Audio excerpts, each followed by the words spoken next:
They tortured her, brutally, sadistically, like animals. Captain Arthur Bennett's blood boiled as he reviewed the grisly footage recovered from the Katarian outpost on Zorak. The battered human girl on the screen, Olivia Reyes, twitched and sobbed as alien interrogators subjected her to unimaginable cruelties. Bennett clenched his fists, his mind reeling with shock and rage. The Katarians had broadcasted this across the galaxy, a savage warning to all humanity of their capacity for barbarism. As Bennett's shuttle rocketed back to Earth with Olivia aboard, he felt a cold, merciless fury crystallize in his gut. There would be a reckoning. Earth's response was swift and unequivocal. When the true extent of Olivia's ordeal became public, a firestorm of outrage ignited across every human world. Riots raged in the streets. Billions demanded vengeance, and Earth obliged. President Xavier Rhodes addressed a seething humanity to reveal a staggering secret: a hidden doomsday fleet of 800,000 dreadnoughts poised at the edge of the solar system for this very day. As one, Earth's leaders authorized their deployment to eradicate the Katarian threat by any means necessary. Rhodes' words echoed with grim finality. Let this be a warning to the galaxy.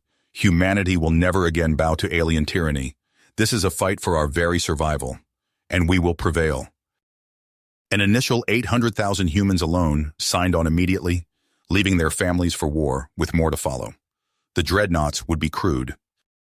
And the Katarians, who had dared to brutalize one girl as a challenge to all humanity, would soon face the full, unfettered wrath of Earth. Their worlds would burn. Olivia remained catatonic in a med bay in one of the massive dreadnoughts. Though broken, she was the heart of this crusade, a potent symbol of humanity's suffering and the catalyst for its retribution. The galaxy's most ancient question was about to be answered. What happens when you push a wounded, cornered human race one genocidal step too far? The Katarians would be the first to find out. The retribution knifed through the void, an 18-kilometer spearhead at the fore of an armada that blackened the stars. In the strategium at the warship's heart, Admiral Graves surveyed a holographic star map alive with reams of scrolling data. 800,000 human ships, the greatest concentration of firepower ever assembled, blazed towards Katarian space with vengeful purpose. Graves turned to the officers assembled around the projector table, a mix of fleet brass and army commanders, their faces etched by loss and steely commitment. The Katarian frontier fleet will intercept us in 30 minutes at our current burn. I want our vanguard battle groups to hit them with everything we've got. No quarter. Leave none alive. General Viktor Ivanov, a titan of a man with cold eyes and a scar-ravaged face, spoke up. Admiral, I recommend we press the attack beyond the border. Strike for Karthak, the Katarian throne world. If we cut the head off the snake, their empire will collapse. Graves considered, then nodded grimly. Agreed. The Katarians sowed the whirlwind when they tortured that girl. Now let them reap it. He swiveled to Captain Bennett. Arthur, your new mission is to work with our Ixian ally to gather hard evidence of Katarian war crimes. When Earth sees the depths of alien evil, this crusade will become a holy imperative for every man, woman, and child. Understood, sir, Bennett replied, glancing at the fierce young Ixian named Zara. Her sapphire skin and onyx eyes belied a soul tempered by unspeakable suffering under Katarian tyranny. Bennett felt the weight of the duty placed upon them. Klaxons blared, and crimson light bathed the strategium. Admiral, long-range scanners have detected 3,000 Katarian warships massing just beyond the Torak Nebula, a tactical officer called out. They're moving to engage our lead elements. Graves bared his teeth in a predator's grin. So it begins. All ships, battle stations. Let's show these alien bastards what it means to be human. The vanguard of Earth's apocalyptic arsenal surged to meet the enemy, plasma cannons and antimatter missiles howling from launch tubes. Katarian ships boiled away into plumes of molten debris under the lethal fusillade. The one-sided slaughter sent asteroids of ruined alien steel pinwheeling into the void. News of the Katarians' devastating defeat flashed across the galaxy, a supernova of anguish and dread in the galactic commons. But in the Ixian warrens and ghettos, in the slave pits of 100 worlds, a forbidden thought kindled to life. Hope. Hope that the human juggernaut would break the chains of bondage. On the Retribution's hangar deck, an army of liberation prepared for war. 10,000 starborn Marines, elite troops honed for ship-to-ship combat, readied their weapons and powered armor. At their head stood Colonel Santiago Reyes, his craggy Hispanic features wreathed in the smoke of sacred tobacco. The men and women under his command had all left families behind, but they were eager to visit righteous retribution on the alien monsters who had ravaged one of their own. Santiago murmured a prayer for Olivia, his strong daughter, so far away on Earth. He prayed her ordeal would not break her, that she would know the Catarians' crimes were being punished, that she was the very soul of this crusade for justice. He turned to address his Marines, giants of muscle and metal filling the cavernous space. "Remember that girl, troopers," he roared. "Remember humanity. We are the wrath of Earth, and we will not stop until the stars themselves tremble with the screams of our enemies." The Marines answered with a thunderous cry, their boots tramping, their armor clashing like the hammers of war gods. The liberation of the cosmos was at hand, paid for in human blood, and the Catarians would be the first to feel the flames. The Retribution's hangar bay thrummed with activity as Captain Bennett surveyed the assembled strike force. Dropships stood ready, their engines idling in anticipation of the coming assault. Bennett's gaze fell on Zara, the Ixian resistance fighter who had become an invaluable ally in their crusade against the Catarians. "We're approaching Ixia Prime," Bennett announced, his voice carrying across the cavernous space. "Zara, give us a final briefing on what we're up against." The sapphire-skinned alien stepped forward, her onyx eyes glinting with fierce perseverance. "The Catarians have fortified key installations across the planet's surface. Their main command center is located in the capital city of Ixthara. My people have been waging a guerrilla war from hidden bases scattered throughout the wilderness." As Zara spoke, holographic displays flickered to life, showcasing detailed maps of Ixia Prime's terrain and enemy positions. Colonel Santiago Reyes studied the tactical readouts, his weathered face set in grim concentration. "We'll deploy in 3 waves, Reyes declared, addressing the assembled Marines. "First wave secures a beachhead, second wave pushes inland to link up with Ixian resistance cells. Third wave targets Catarian command and control." The ship shuddered as it plunged into Ixia Prime's atmosphere. Alarms blared, and the hangar bay doors yawned open to reveal a world wreathed in flames.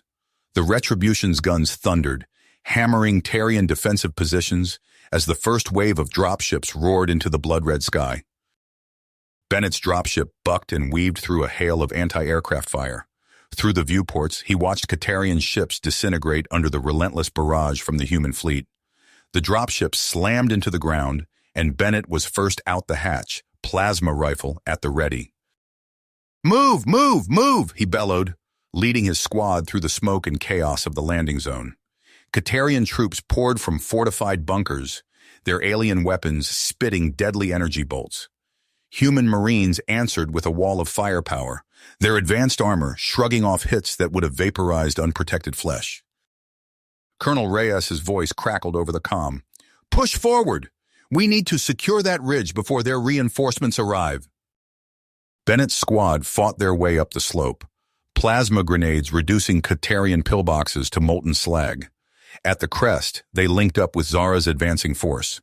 The Ixian resistance fighter had traded her civilian garb for battle armor, her lithe form darting between cover as she picked off Catarian officers with deadly precision. "This way," Zara called out, gesturing towards a concealed entrance in the mountainside. "My people are waiting." As they descended into the underground complex, Bennett was struck by the sheer scale of the Ixian resistance. Thousands of sapphire-skinned aliens emerged from hidden chambers, their faces etched with hope and fear in equal measure. Many bore the scars of Catarian oppression, but all burned with the desire for vengeance. An elderly Ixian approached, leaning heavily on a makeshift cane. "I am Elder Kazarn," he wheezed. "For generations we have waited for this day. Now at last we will take back our world." The human-Ixian alliance swept across the planet like wildfire. Catarian strongholds crumbled under the combined assault, their alien defenders outmatched by the fury of the liberated and the technological superiority of Earth's forces. In the aftermath of one particularly brutal engagement, Colonel Reyes stumbled upon a nightmarish scene. A makeshift Tarian laboratory, its walls splattered with blood, both human and alien. In the center of the room, strapped to an examination table, lay a figure Reyes recognized with a jolt of horror. "Medic!" he roared, rushing to the side of Sergeant Damian Weston. The young Marine's body was a canvas of cuts, bruises, and half-healed incisions. His eyes fluttered open, unfocused and glassy with pain. "Sir," Weston croaked, they were trying to—" "Save your strength, son," Reyes growled, gripping Weston's hand as the medics swarmed around them. "We're getting you out of here." As they evacuated Weston to a waiting dropship, Captain Bennett approached with a grim expression. "Colonel, you need to see this." In an adjoining room, they found computer banks filled with data on human physiology, combat performance, and genetic markers. The Qatarians had been conducting extensive research on their human prisoners, searching for the source of humanity's martial prowess. "We need to get this back to Admiral Graves," Bennett said, his voice tight with anger. "The brass needs to know just how far these bastards are willing to go." As the liberation of HFY Prime entered its final stages, Colonel Reyes stood atop a shattered Qatarian citadel, watching as human and Ixian flags rose over the smoking ruins of the capital. His comm unit crackled to life with an incoming transmission from Earth. "Dad?" The voice was hesitant, fragile, but unmistakable. "Olivia?" Reyes breathed, his heart clenching. How are you feeling?" "Better," his daughter replied, her voice growing stronger. "Dr. Petrov's been helping me, and I've been following the news. What you're doing out there, it matters, Dad. It matters to all of us." Reyes closed his eyes, allowing himself a moment of vulnerability. "We're going to make it right, sweetheart. I promise you that." As the comm link closed, Reyes turned to face the assembled troops and newly liberated Ixians. The air was thick with the acrid smell of battle, but beneath it, he could sense something else. The first tentative breaths of freedom. "We've won a great victory here today," he declared, his voice carrying across the ruined plaza. "But our fight is a long way to go. The Qatarians will pay for every life they've taken, every world they've ravaged, and we won't stop until the entire galaxy knows that humanity and its allies will never again bow to tyranny." The roar of approval that answered him shook the very foundations of the conquered city. As dropships descended to evacuate the strike force back to the main fleet, Reyes knew that the true test of humanity's drive still lay ahead. The liberation of HFY Prime marked only the beginning. As the human armada surged deeper into Qatarian space, Admiral Graves stood before a holographic display of the Hadon system, its industrial worlds glowing like malevolent embers. "Three-pronged assault," Graves announced to his assembled officers. "We'll hit their manufacturing centers hard and fast. Captain Bennett, you'll lead the Redeemer battle group against the orbital defenses of Hadon III." Bennett nodded, his heart set strong. The newly christened Armageddon-class battleship Redeemer hummed with almost unchecked power as it led the strike force towards its target. The void erupted in fury as the human fleet engaged. Qatarian experimental superweapons lashed out with blinding energy beams, carving molten furrows through human capital ships. Swarms of attack drones darkened sensor screens, their suicide runs overwhelming point defense grids. "Evasive pattern Delta," Bennett barked as the Redeemer shuddered under sustained fire. "All batteries, concentrate on that command nexus." The ship's main guns spoke, each salvo powerful enough to crack a small moon. Qatarian orbital platforms crumbled under the onslaught, raining debris onto the planet below. On the surface, Colonel Reyes led his Marines through the shattered remnants of a Qatarian manufacturing complex. The stench of ozone and burning alien flesh filled the air as human troops methodically cleared sector after sector. "Sir," a young corporal called out, gesturing towards a half-collapsed structure. "We found something." Reyes's blood ran cold as he surveyed the scene. Hundreds of emaciated aliens, their bodies bearing the marks of prolonged abuse and forced labor, huddled in cramped cells. Their eyes, filled with a mixture of terror and desperate hope, locked onto the human soldiers. "Get these people out of here," Reyes ordered, his voice thick with nearly unleashed rage. "And find me whoever was in charge of this hellhole." As word of the liberated labor colonies spread, the reaction on Earth was swift and furious.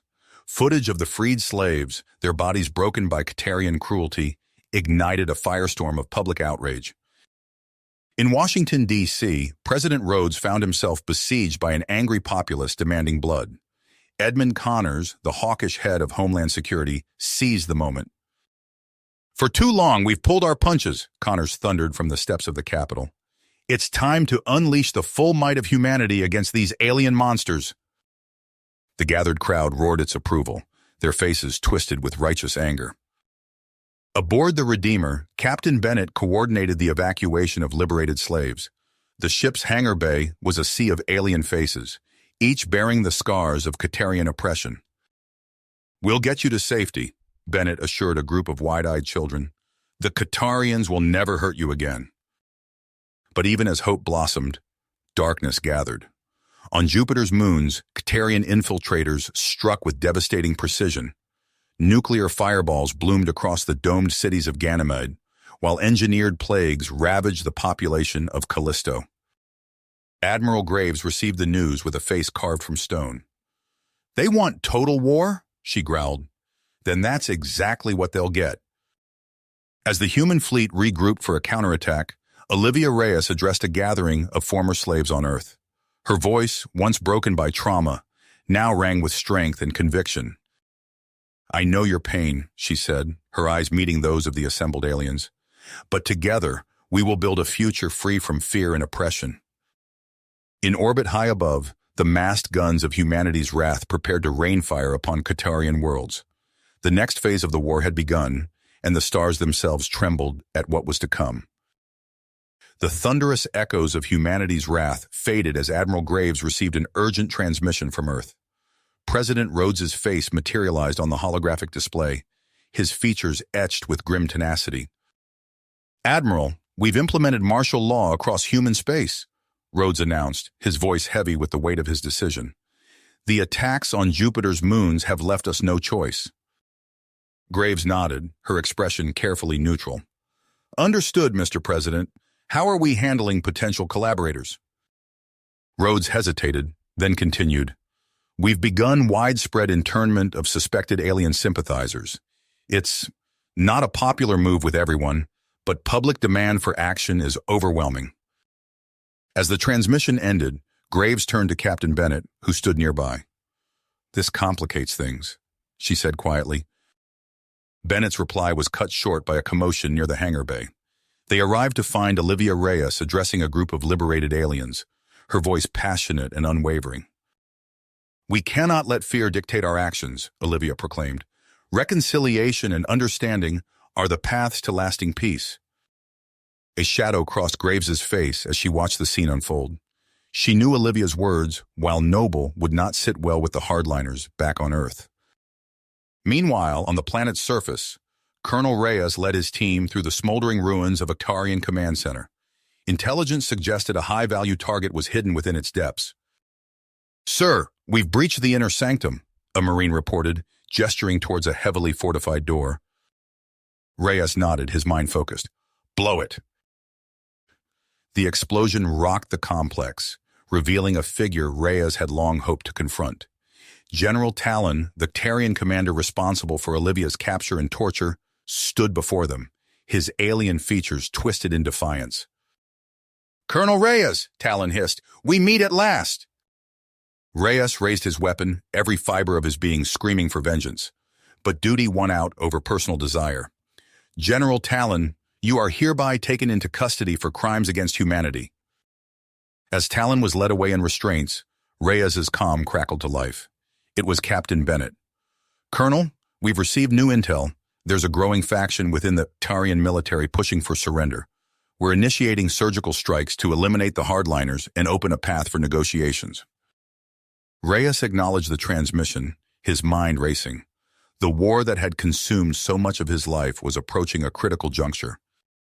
Aboard the Redeemer, Bennett coordinated the assault on key Catarian command centers. Holographic displays flickered with real-time battle data as human forces systematically dismantled the enemy's chain of command. "Sir," a young lieutenant called out, "we're detecting unusual activity on Caldor Prime. It appears there's infighting among the Qatarian forces." Bennett studied the incoming data, his brow furrowed. "Patch me through to Admiral Graves. She needs to see this." As the human armada pressed deeper into Qatarian space, the once mighty alien empire began to fracture from within. Supreme Commander Azara, leader of the moderate Qatarian faction, stood before a gathering of battle-weary officers in a secret bunker on Caldor Prime. "Our people face annihilation if we continue this futile resistance," Azara declared, her voice resonating with conviction. "We must sue for peace while we still can." Murmurs of agreement rippled through the assembled Qatarians, but pockets of hardline resistance remained. The stage was set for a final, cataclysmic struggle that would determine the fate of both species. As human warships entered orbit around Caldor Prime, Admiral Graves received an encrypted transmission. It was from Azara herself, offering unconditional surrender in exchange for amnesty and limited sovereignty. Graves' finger hovered over the comm button, the weight of countless lives hanging in the balance. Her decision would shape the future of human-Qatarian relations for generations to come. Graves' finger descended on the comm button. "Supreme Commander Azara, this is Admiral Graves. We acknowledge your surrender offer. Stand by for further instructions." The Admiral's eyes met Bennett's. "It's not over yet, Captain. Prepare for the final push." Minutes later, the sky above Caldor Prime erupted in fire. Human warships unleashed a devastating barrage, their weapons carving molten furrows across the planet's surface. Qatarian defense platforms crumbled under the onslaught, raining debris onto the cities below. On the ground, Colonel Reyes led his strike team through the chaos. The air thick with smoke and the acrid smell of burning metal, they fought their way towards a critical command node. "Delta Squad, on me!" Reyes barked, gesturing towards a heavily fortified bunker. "We need to secure that facility before—" His words were cut short by a deafening explosion. A Qatarian gunship screamed overhead, its weapons blazing. Reyes and his team dove for cover as the ground around them erupted in geysers of superheated plasma. Aboard the Redeemer, Captain Bennett coordinated the surface assault. Holographic displays flickered with real-time battle data, a tapestry of destruction unfolding before his eyes.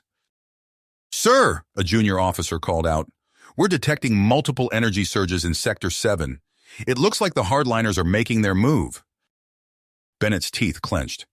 "Direct all available firepower to those coordinates. We can't let them activate those doomsday protocols." As the battle raged, Supreme Commander Azara rallied her loyalists. In a secure bunker deep beneath the capital, she addressed her remaining officers. "Our survival depends on this moment," Azara declared, her alien features set with unwavering tenacity. "We must secure the command centers and transmit our surrender before the fanatics doom us all." Across the planet, Qatarian moderates clashed with hardline forces. The streets of once proud cities became killing grounds as the alien species tore itself apart. In orbit, Admiral Graves received an urgent transmission from Earth. President Rhodes' face appeared, his expression grave.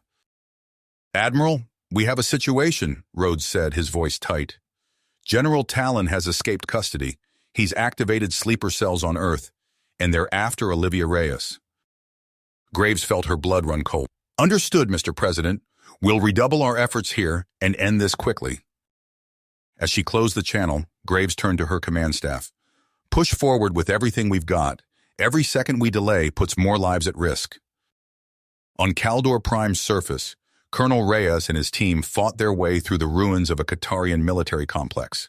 Alarms blared, and the air was thick with the smell of ozone and burning flesh. "Sir," a Marine called out, gesturing towards a heavily encrypted door. "I think we've found it." Reyes nodded grimly. "Breach it, now." The door exploded inward, revealing a cavernous chamber filled with pulsing alien technology. At its center stood General Talon, his eyes blazing with fanatical hatred. "You're too late, humans," Talon snarled, his clawed hand hovering over a glowing console. "With the press of a button, I will render your entire galaxy uninhabitable." Reyes raised his weapon, every muscle in his body taut. "It's over, Talon. Surrender now, or—" A burst of weapons fire interrupted him. Captain Bennett and his infiltration team burst into the chamber from a side entrance, their guns blazing. Talon's guards fell in a hail of plasma bolts, but not before the Katarian general managed to activate a hidden protocol. "No!" Bennett shouted, lunging for the console, but it was too late. A sickly green mist began to fill the air, and the human soldiers felt their strength ebbing away. As Talon's broken body slumped to the ground, Bennett's fingers danced across the alien controls, desperately trying to halt the Doomsday device's activation sequence. With a final Herculean effort, he managed to abort the process, but the damage was done. "Captain?" Reyes stammered, his vision blurring as the biogenic pathogen took hold. "What's happening?" Bennett turned to face his comrade, his own body racked with pain. "We did it, Colonel. We saved the galaxy. But I don't think we're walking away from this one." As the two men slumped to the ground, alarms blared throughout the complex. The battle for Kaldor Prime was over, but the war's final act was yet to be written. The alarms continued to blare as a team of human medics rushed into the chamber, their hazmat suits hissing with each movement. They found Colonel Reyes and Captain Bennett slumped on the floor, barely conscious. "We've got two critical," shouted the lead medic, her voice muffled by her helmet. "Get them to decontamination, now!" As Reyes faded in and out of consciousness, he caught glimpses of the aftermath. The Katarian capital burned, its once proud spires reduced to smoldering ruins. Human dropships descended from the smoke-filled sky, disgorging waves of Marines and medical personnel.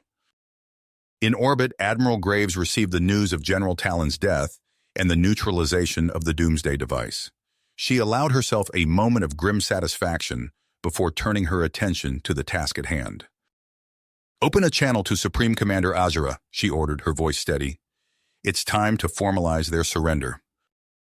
Within hours, the bulk of the Tarian forces laid down their arms.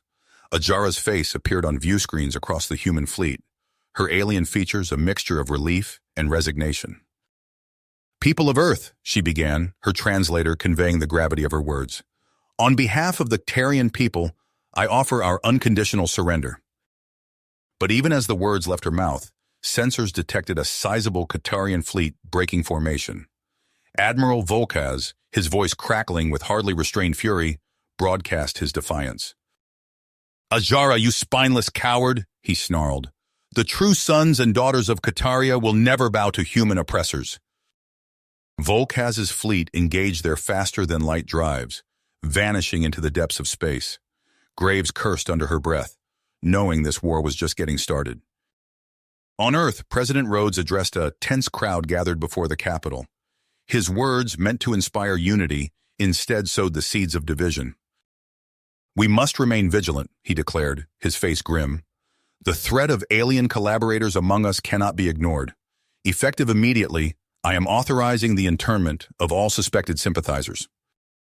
The crowd's reaction was mixed. Cheers mingled with gasps of disbelief. Among those watching was Edmund Connors, his eyes gleaming with opportunity. In a military hospital on the outskirts of Washington, D.C., Olivia Reyes sat by her father's bedside. Colonel Reyes, still weak from his exposure to the Katarian bioweapon, squeezed his daughter's hand. "They're calling you a hero," he said, his voice barely above a whisper. Olivia shook her head, her expression troubled. "There are no heroes in war, Dad, only survivors." Their conversation was interrupted by a commotion in the hallway. A group of armed men in civilian clothes burst into the room, their leader flashing a badge. "Olivia Reyes," he barked. "You're under arrest for suspected alien collaboration." Colonel Reyes tried to rise, but his weakened body betrayed him. "This is insanity," he protested. As they led Olivia away, she locked eyes with her father. "Don't worry, Dad. The truth will come out." In the lawless expanse of the Kruvix Nebula, Admiral Volkaz surveyed his battered fleet. Derelict warships drifted in the colorful gases, awaiting salvage. A steady stream of Katarian refugee ships arrived, their occupants more than willing to join his true resistance. Volkaz's eyes narrowed as he watched a human convoy passing at the edge of the nebula's sensor range. "Prepare for our first strike," he growled, Let the humans know that the Qatarian spirit will never be broken. As the war entered its new phase, the galaxy held its breath. The lines between ally and enemy, justice and vengeance, grew increasingly blurred. And in the shadows, forces both human and alien maneuvered for control of the new galactic order. The Kruvix Nebula churned with swirling gases, its vibrant hues masking the growing threat within. Admiral Volkaz surveyed his makeshift fleet from the bridge of his commandeered flagship. Derelict Qatarian warships, hastily repaired, floated alongside conscripted civilian vessels overflowing with improvised weaponry. "Status report," Volkaz barked, his eyes fixed on the tactical display. A junior officer approached, datapad in hand. "Sir, our scouts have detected a human convoy passing through Sector 47 Alpha. Minimal escort, ripe for the taking." Volkaz's mandibles clicked in anticipation. "Excellent. Prepare all ships for immediate deployment. It's time to remind the humans that the Qatarian spirit lives on." As Volkaz's fleet slipped into formation, the human convoy continued its journey, unaware of the impending attack. Aboard the Redeemer, Captain Bennett paced the bridge, an uneasy feeling gnawing at his gut. "Ensign, run another long-range scan," Bennett ordered. "Something doesn't feel right." Before the ensign could respond, alarms blared across the ship. The tactical officer's voice cut through the chaos. "Multiple contacts, Qatarian signatures closing fast." Bennett's eyes widened as he took in the sensor data. "Evasive maneuvers, all hands to battle stations." The space around the convoy erupted in a storm of weapons fire. Volkaz's ship struck with surgical precision, disabling engines and weapon systems before the humans could mount an effective defense. The Redeemer shuddered under the onslaught, its shields failing under the concentrated barrage. On Earth, news of the attack spread like wildfire. Edmund Connors stood before the Joint Chiefs of Staff, his face a mask of righteous anger. "Gentlemen, this brazen assault cannot go unanswered," Connors declared, banging his head on the table. "We must take immediate action to safeguard our people and our interests." President Rhodes leaned forward, his brow furrowed. "What exactly are you proposing, Mr. Connors?" Connors' eyes gleamed with barely suppressed zeal.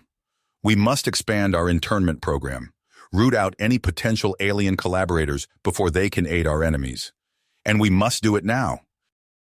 As the Joint Chiefs murmured their assent, Rhodes felt a chill run down his spine. He knew the path Connors advocated would lead them down a dark road, but the pressure to act was overwhelming. In a secure facility on the outskirts of Washington, D.C., Olivia Reyes addressed a small group of human rights activists and alien refugees. Her impassioned words echoed off the bare walls. "We cannot allow fear to dictate our actions," Olivia implored. "The path to lasting peace lies in understanding and reconciliation, not in suspicion and oppression." As she spoke, the door burst open. A squad of heavily armed security forces stormed in, their weapons trained on Olivia and her audience. "Olivia Reyes," the lead officer announced, his voice cold and mechanical. "By order of Joint Defense Chief Connors, you are under arrest for sedition and alien collaboration." Olivia raised her hands slowly, her eyes scanning the room for any chance of escape. Finding none, she allowed herself to be led away, her head held high. Across the city, Colonel Reyes received word of his daughter's arrest, his eyes sharp as he realized the depths to which Earth's leadership had sunk. With unbreakable spirit, he began to formulate a plan. In the shadows of a nondescript building, Reyes met with a small group of trusted allies, both human and Qatarian. Among them was a representative of Supreme Commander Ajara, her alien features concealed beneath a hooded cloak. "We don't have much time," Reyes whispered, his eyes darting to check for any observers. "Connors' forces will move Olivia soon. We need to act now." The Qatarian representative nodded, her voice a low hiss. "We have a ship standing by. If we can get her out, Ajara will grant sanctuary in Ixian space." As the group finalized their rescue plan, the stage was set for a confrontation that would shape the future of human-alien relations.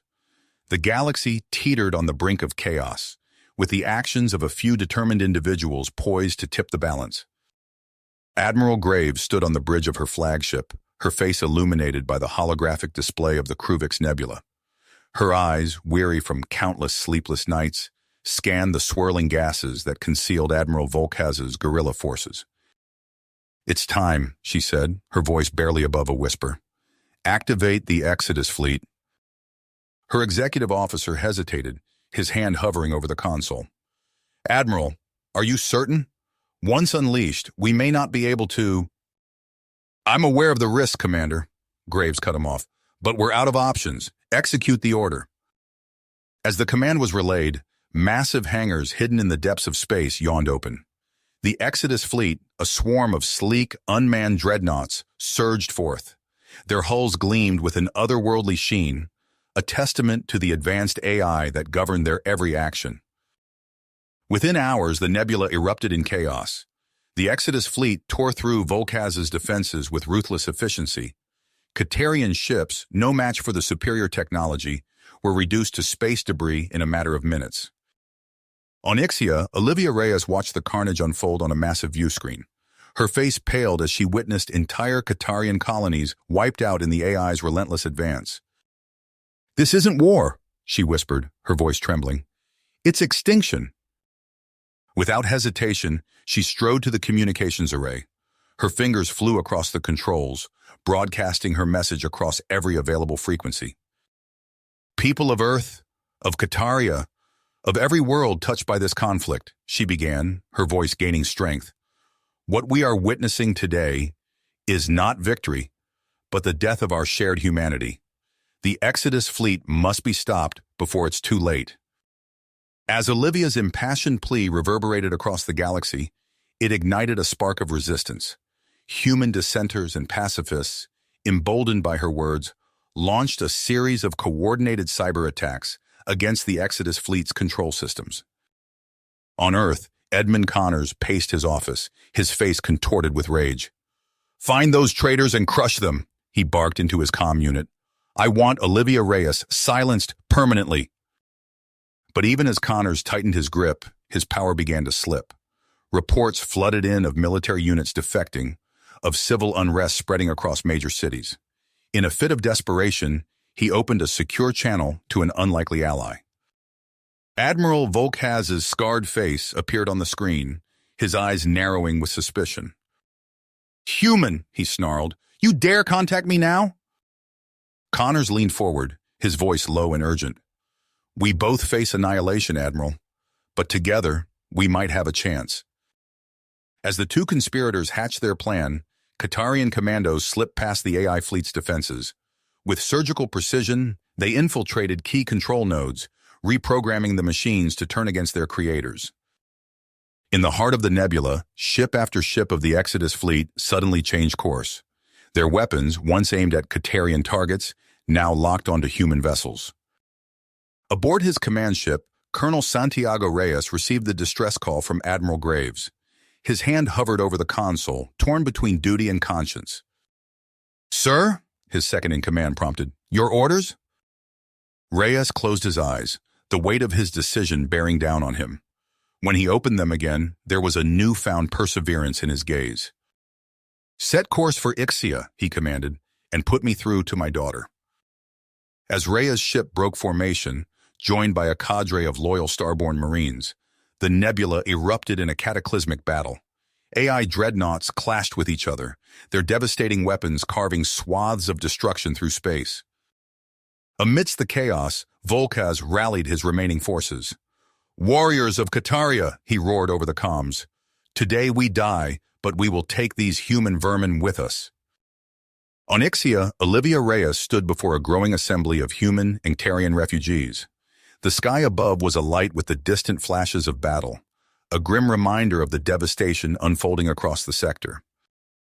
"We stand at the precipice," Olivia began, her voice carrying across the anxious crowd. "But it is not too late to pull back from the brink. Together, we can forge a new path." As she spoke, her eyes fixed on a ship descending through the atmosphere, her father's ship. The future of the galaxy hung in the balance, with the next moments poised to shape the course of history. As Olivia's words echoed across the assembly, her father's ship touched down. Colonel Reyes emerged, his face etched with the weight of recent battles. Their eyes met, a silent understanding passing between them. But their reunion was short-lived. The sky erupted in a cascade of explosions as the Exodus fleet, now under the control of Tarian commandos, turned its weapons on human vessels. The AI-driven Dreadnoughts, once Earth's trump card, had become harbingers of destruction for both sides. "We need to move," Reyes barked, ushering Olivia and the refugees towards a nearby bunker. "The stalemate won't last long." Inside the fortified command center, Olivia wasted no time. Her fingers flew over holographic displays, coordinating with scattered resistance cells across the sector. "We can't let the machines decide our fate," she declared, her voice steely with willpower. "It's time to take back control." Reyes nodded, pulling up tactical data. "I have a plan to sever the Qatarians' control over the Exodus fleet, but it's risky." Before he could elaborate, alarms blared. A junior officer's voice cut through the din. "Sir, we're detecting massive energy signatures. Some kind of biological weapon." Olivia's blood ran cold as she saw the readings. "Cedars," she whispered. "Volkaz's final act of vengeance." On the main view screen, they watched in horror as entire systems were engulfed in sickly green clouds. The Cedars toxins worked with terrifying efficiency, breaking down human cellular structures in seconds. "We need to find the source," Olivia said, her mind racing. "If we can shut down the Cedar protocols—" Her words trailed off as a new alert flashed across the screen. Encrypted messages originating from within their own ranks. Olivia's eyes widened as she decrypted the contents. "Dad," she said, her voice barely above a whisper, "we have a bigger problem." As Olivia revealed the dark agenda lurking within their own resistance, Reyes's face hardened. "We need to move fast," he said. "I know someone who might be able to help us retake the Exodus fleet." Hours later, Reyes's ship docked with the battered remnants of Admiral Graves's loyalist armada. As they strode onto the bridge, Graves turned to face them, her eyes haunted by the devastation they'd witnessed. "I hope you have a plan," Graves said, her voice hoarse, "because we're running out of options." Olivia stepped forward, grit etched on her features. "We do," she said, "but it's going to take everything we've got." As they outlined their risky move, the stars outside the viewport seemed to dim, as if the very fabric of space held its breath in anticipation of the coming storm. You have reached the end of the story. If you enjoyed this story and want to support us, please leave a like and subscribe to our channel, and for every comment that says 88, I will heart every single one of them. Thank you for your time.